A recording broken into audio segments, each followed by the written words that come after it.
Bab 084. Melihat itu, Azarin meraih Alina ke dalam dekapannya, membelai rambut halus gadis itu dengan lembut. Nanti, ya, sayang. Kalau ayah dan bunda sudah siap, kita bisa tidur bareng lagi. Tapi sekarang, Alina tidur sama bunda aja dulu. Oke. Entah janji apa yang diucapkan itu, Azarin tak lagi memedulikan. Menenangkan Alina yang paling utama. Alina akhirnya mengangguk kecil, meski wajahnya masih menyimpan sedikit rasa kecewa. Di sisi lain, Din yang menyaksikan interaksi itu hanya bisa terdiam. Hatinya terasa hangat sekaligus getir. Dia tahu Azarin telah berusaha sebaik mungkin untuk menjaga hati Alina tanpa mengungkap kebenaran yang mungkin terlalu sulit diterima oleh gadis kecil itu. Sementara Mahira yang duduk di sofa hanya tersenyum kecil melihat cara Azarin menenangkan cucunya. Dalam hati, dia merasa lega. Wanita bercadar itu memiliki kelembutan seorang ibu yang dibutuhkan Alina. Baiklah, Alina akhirnya berseru, suaranya ceria kembali. Tapi bunda halus baca cerita buat Alina nanti malam, ya? Katanya dengan cadel. Pasti, jawab Azarin sambil tersenyum di balik cadarnya. Bunda janji. Din menghela napas panjang dan akhirnya bangkit dari tempat duduknya, memberikan ruang untuk Azarin dan Alina. Dalam hati, dia merasa bersyukur dan takjub pada Azarin. Entah bagaimana, wanita itu selalu tahu cara menangani situasi rumit dengan penuh kelembutan. 19. 2 hari lagi kita ke Tanah Suci, ya. Nak Aza harus istirahat penuh selama di sini. Alina juga. Jangan gangguin bunda selama di rumah, kata Mahira, mengisi suasana yang sempat hening saat Din pergi. Azarin mengangguk pelan. Terima kasih, Bu, jawabnya lirih. Sesungguhnya, Azarin merasa berat hati tatkala mendengar keberangkatannya di Tanah Suci 2 hari lagi. Bayangan sang ibu, yang seharusnya bisa ikut serta, kini hanya bayangan saja. Azarin menghela napas berat, mencoba mengusir rasa sakit yang kembali berdenyut, saat mengingat kepergian terakhirnya dari rumah. Jam dinding menunjuk angka 8 malam ketika Ramlah dan Jenderal tiba di rumah mereka. Suasana rumah begitu sepi, hening, bahkan suara angin yang menyelinap melalui sela-sela jendela terdengar jelas. Tidak ada tanda-tanda keberadaan Elsa, lampu ruang tamu menyala remang, membuat bayangan perabotan tampak seperti siluet yang berdiri kaku dalam keheningan. Sejak perjalanan dari Jakarta, Ramlah tidak banyak berbicara. Wajahnya kaku, seperti patung yang mematung dalam emosi yang tertahan. Setiap kali dia mengingat pemecatan jenderal, hatinya serasa ditikam. Bagaimana tidak? Kehilangan pekerjaan sebagai anggota TNI adalah hal yang tidak pernah dia bayangkan terjadi pada anak yang selama ini dia banggakan. Namun, sebagai seorang ibu, rasa kecewa itu berubah menjadi diam. Sebuah diam yang menyimpan ribuan rasa kesal dan sesak di dada. Bu, Jenderal memanggil lirih, suaranya nyaris tenggelam oleh keheningan di ruangan tamu itu. Aku minta maaf. Kalimat itu meluncur dengan berat, seperti beban yang tak tertahankan lagi. Namun, bukannya mendapat respons yang menenangkan, Ramlah langsung menoleh tajam. Tatapan matanya penuh bara amarah yang sudah lama ia tahan sejak keluar dari klinik. Kamu pikir dengan minta maaf semuanya selesai? Kamu pikir dengan minta maaf kamu bisa kembali jadi anggota TNI? Tidak, kan? Suaranya melengking, menyayat keheningan. Jenderal hanya bisa menunduk. Saat kamu masih jadi TNI, semua gajimu ada di tangan istrimu. Ibu cuma dapat separuh saja, separuh. Setelah bercerai, ibu pikir akhirnya ibu bisa merasakan hasil jerih payah anakku. Tapi apa yang terjadi?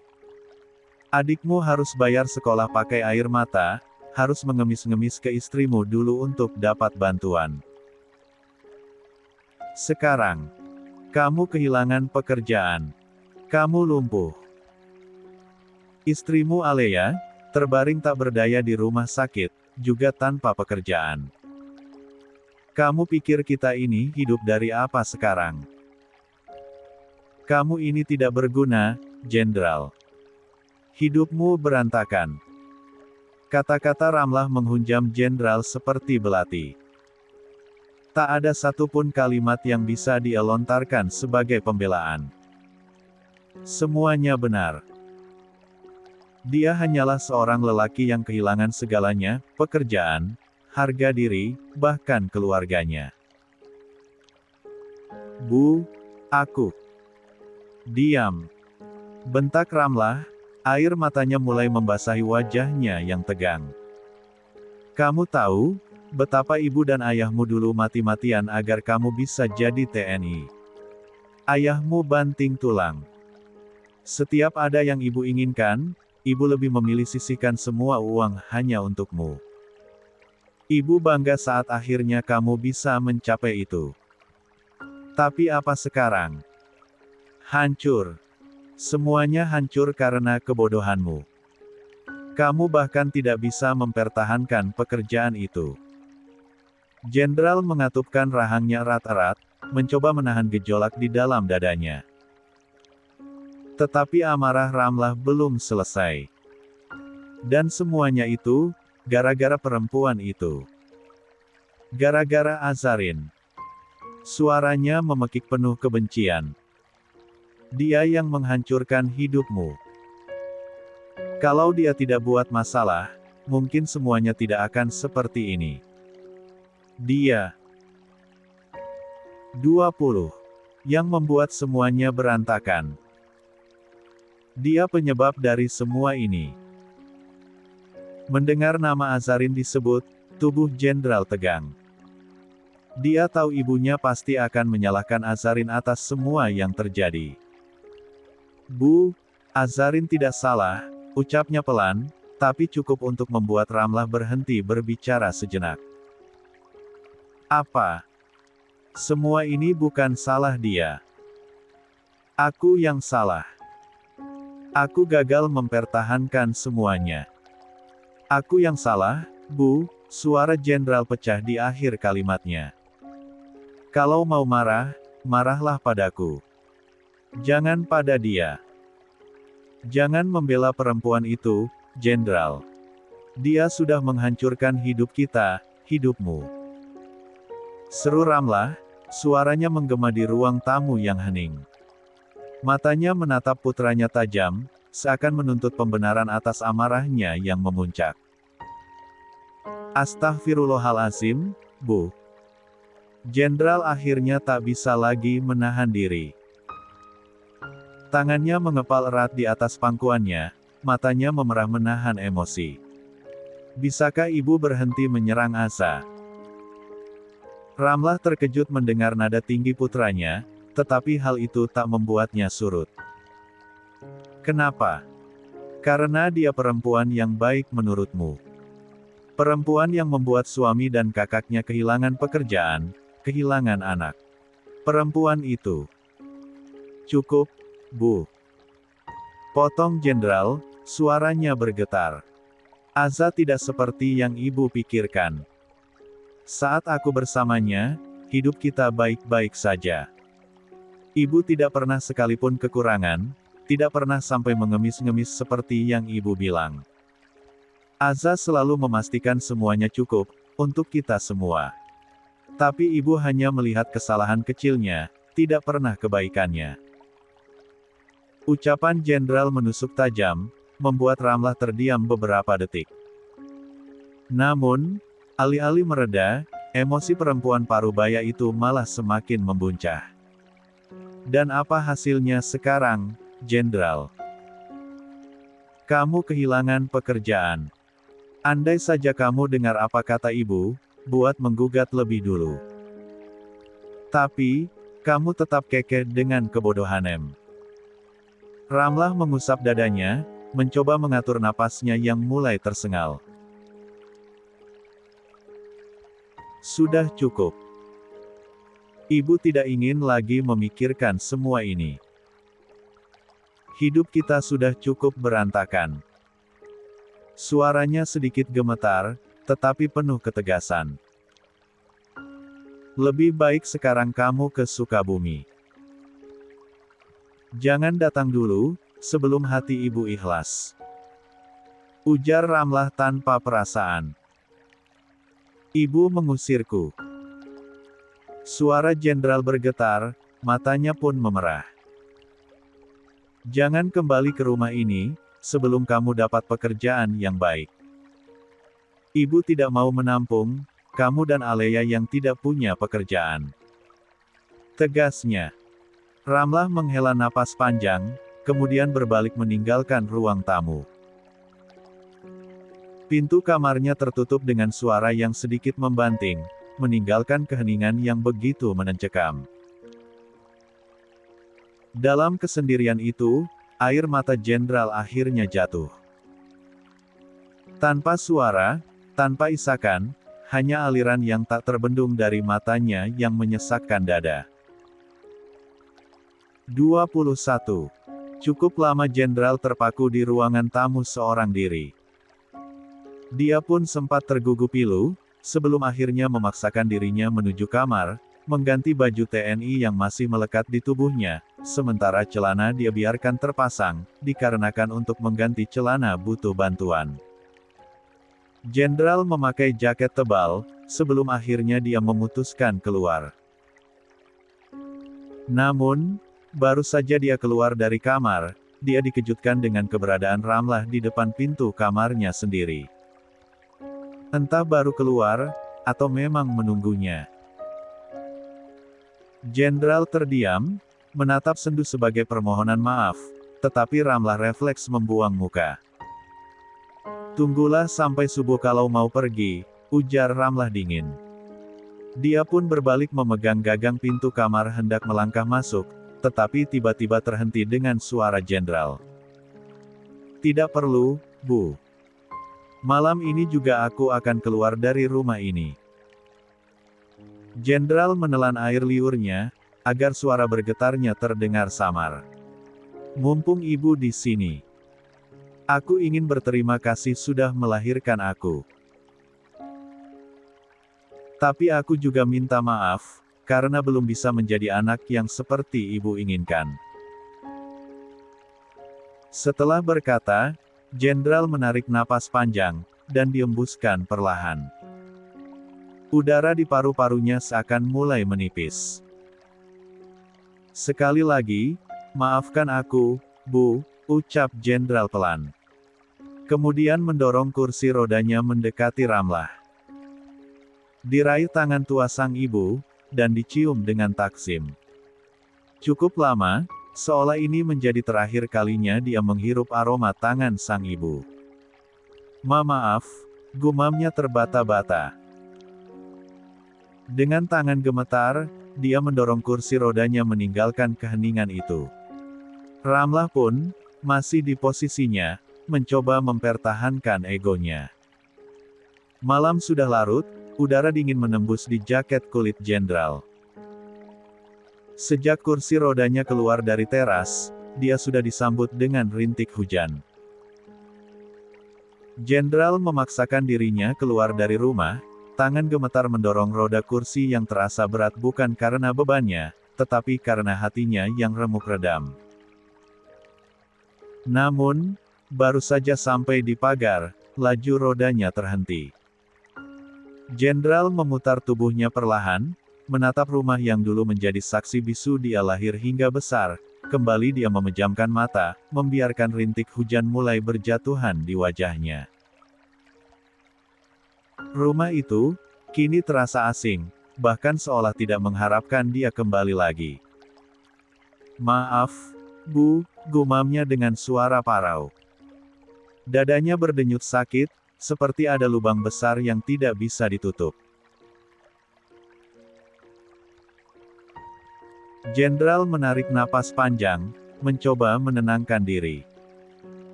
Tanpa tujuan jelas, dia memutar kursi rodanya menjauh dari rumah itu. Rintik hujan mulai turun lebih banyak, membasahi jaketnya. Rambut dan wajahnya pun penuh dengan tetesan air, tetapi jenderal tidak peduli. Malam ini, jenderal memutuskan untuk menuju masjid. Selain untuk beristirahat, dia ingin menenangkan jiwanya dari kekacauan ini, di rumah Sang Maha Khalik. Berangkat ke Sukabumi malam ini bukan pilihan. Selain hujan deras yang mulai membasahi bumi, kendaraan umum menuju sana hampir mustahil ditemukan kecuali dia menuju terminal utama, dan itu terlalu jauh. Roda kursi bergerak perlahan di jalanan yang kini licin oleh genangan air. Hatinya terasa sama beratnya dengan langit yang seolah ikut menangisi kesedihannya. Hingga ada salah satu remaja yang melihatnya, sontak pria itu bergegas menawari bantuan. 22. Ke masjid, Bang? Tanya pria itu memastikan, dan jenderal pun segera mengiyakan. Pemuda itu dengan gesit membantu jenderal ke motor matiknya, lalu melipat kursi roda jenderal dan diletakkan di depan. Gegas dia menerobos hujan yang mulai deras, menuju masjid. Namun, tanpa jenderal sadari, kepergiannya itu diawasi dari balik tirai rumah. Di ruang tamu, Ramla berdiri mematung, memegang erat kain tirai yang menjadi satu-satunya penghalang antara dirinya dan anak sulungnya yang perlahan menghilang dalam gelap malam. Air mata berderai di pipi, membasahi wajah tuanya. Hatinya hancur melihat punggung anak yang dulu dia peluk penuh kasih kini menjauh pergi. Keputusan mengusir jenderal terasa bagai pisau yang dia tusukkan sendiri ke dalam dadanya. "Maafkan, Ibu," bisiknya lirih, suara itu bergetar, penuh penyesalan. Namun, hatinya juga terbelah oleh rasa malu yang begitu menusuk. Nama baik keluarga di kampung ini menjadi taruhan. Gunjingan tetangga yang tak pernah berhenti sejak kabar pernikahan Alea dan jenderal, dan kondisi Alea berbadan dua tersebar seperti bola api liar, terus menghantui setiap langkahnya. Kabar pemecatan jenderal, sudah pasti akan menjadi gorengan hangat warga. Ramlah menundukkan kepala, bahunya berguncang karena tangis yang tak mampu dia tahan. "Bukan Ibu gak sayang, tapi apa yang bisa Ibu lakukan?" Gumamnya penuh keputusasaan. Dia terkesan jahat, tak berhati. Tetapi apa lagi yang bisa dia lakukan? Keberadaan jenderal di rumah ini hanya akan memperburuk gunjingan tetangga, memperbesar aib keluarga yang kini sudah terlalu mencolok. Setibanya di masjid, pria yang membantu jenderal segera menurunkan di teras, kemudian melanjutkan perjalanannya. "Terima kasih," ucap jenderal tulus, dan langsung mendapatkan balasan dari pria itu dengan baik. "Sama-sama, Bang. Saya permisi dulu." Tanpa menunggu jawaban, pria itu segera berlari menuju motornya. Jenderal pun menghela napas panjang. Meskipun sudah menggunakan jaket, tak dapat dihindari guyuran hujan. Tubuhnya basah kuyup, membuatnya menggigil diterpa angin malam. Perlahan dia menyeret diri masuk ke dalam masjid yang kosong. Sesekali raut wajahnya meringis menahan sakit, balutan perban di kakinya semakin basah oleh air hujan, menambah rasa perih yang menjalar hingga ke tulang. Pintu masjid yang tidak terkunci memberi jenderal kemudahan untuk masuk, meski ruang suci itu kini terasa sunyi. Tidak ada satupun orang di sana, hanya suara rintik hujan yang menggema pelan di tengah ruangan. Di sudut masjid, Jenderal akhirnya berhenti. Tubuhnya yang lunglai meringkuk di tembok yang dingin. Dengan sisa tenaga, dia memeluk dirinya sendiri, mencoba mencari kehangatan di antara dinginnya udara malam. Seluruh tubuhnya gemetar, bukan hanya karena dingin tetapi juga karena kesedihan yang begitu menusuk. Ya Allah, malam ini aku izin tidur di rumahmu. Bisiknya pelan, hampir tak terdengar.